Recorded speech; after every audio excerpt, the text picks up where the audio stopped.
Late guard retention.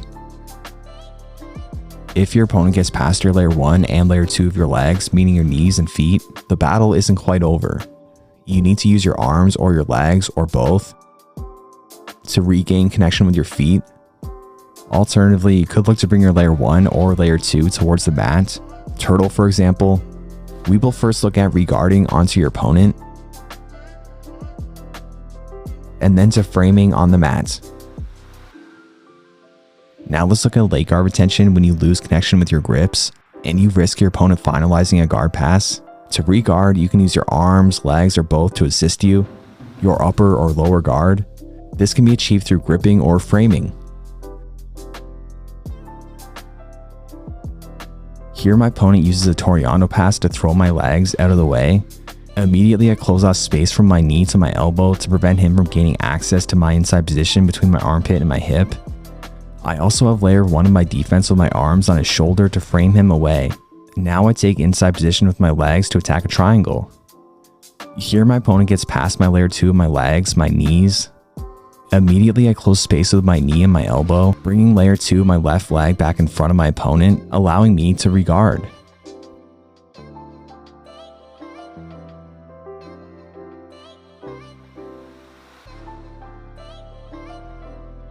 Here I move my opponent's legs out of the way and he grips onto my sleeve and uses a long frame to keep me away, and then shrimps out to make space to reguard.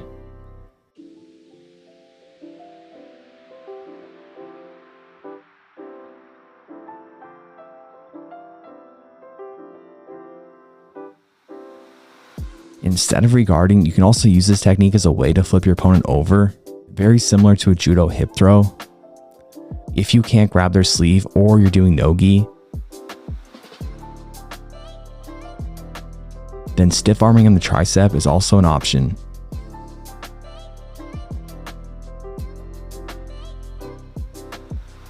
If your opponent moves your legs out of the way to pass, you lose connection with that foot. You can use the foot of your other leg to regain connection of the feet using that foot.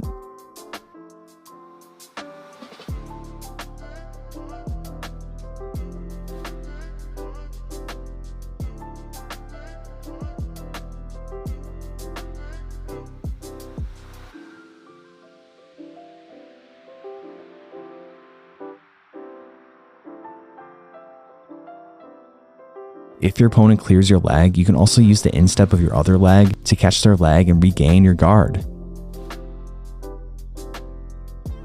See here, I try but I miss, but I am able to reestablish layer 2 of my defense on my right side with both my right leg and my right arm, and then use layer 1 of my right arm as I wouldn't be able to reach him with my layer 2. Layer 2 of the legs isn't enough defensively to fully reguard, and once I've established connection with my feet, I've successfully reguarded. A mini inversion positions your legs further away from the guard passer to change the direction of your frames from away from the guard passer to back in front of the guard passer.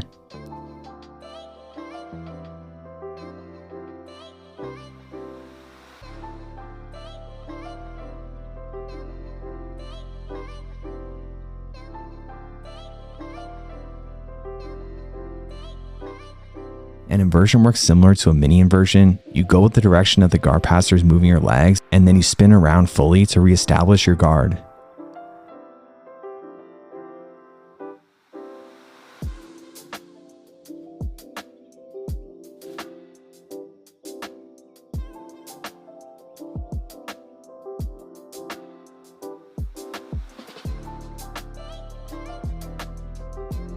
If you can't face your frames back in front of your opponent, you can instead face your frames towards the mat. One method is to immediately turn towards the guard passer to wrestle them down. You take inside position on their legs and work to take their frames off the mat.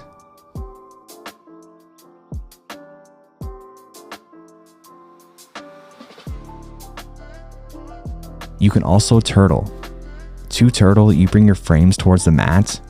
To do so safely, you must close space to prevent access to inside position.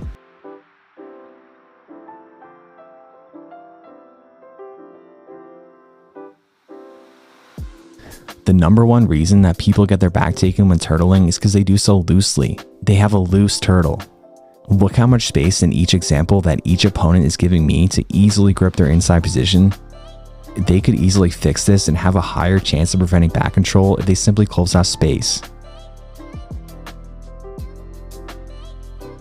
If our opponent gets past our layer 1, our feet, and our layer 2, our knees, the battle isn't quite over. What we don't want to do is put ourselves in a poor position to escape. So for example, if Mike goes to move my legs out of the way, and I let him point my frames away too, well here he's going to start attacking my back and start attacking in general. But if I make sure my frames point towards him, I can get knee to elbow connection. So here I have a frame in the way, I have a frame here, and now I can start working to get to close guard or transitioning to guard in general. What we don't want to happen is just reach up and let them take grips on it. Just take that seatbelt grip, right? So he goes to move my legs out of the way and I just reach up like this. Well, now I'm letting him have access to my inside position. I have outside position. So this is no good. So if I can't get my knee in, I at least need to make sure that my hands are positioned correctly.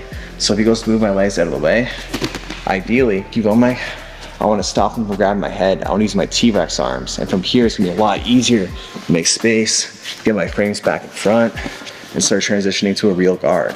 If I can't stop him from grabbing my head, I at least want to position my frames in a place where I can more easily escape. So for example, if he's here, moves my legs out of the way, I can't stop him from grabbing my head. Well, at least I can put my frames in the way here, like this. So drop down a little more. And now I can more easily push off and escape.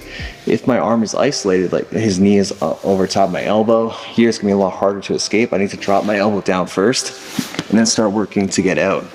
We don't wanna ever have our arm here on the outside. This is gonna make it so much harder to escape. So we can't use it for anything productive. We can't frame with it. There's no grips we can take that are gonna be useful. We need to make sure we're here like this. We can't let him get past our elbow. Right here, he's past my elbow, and now it's no good.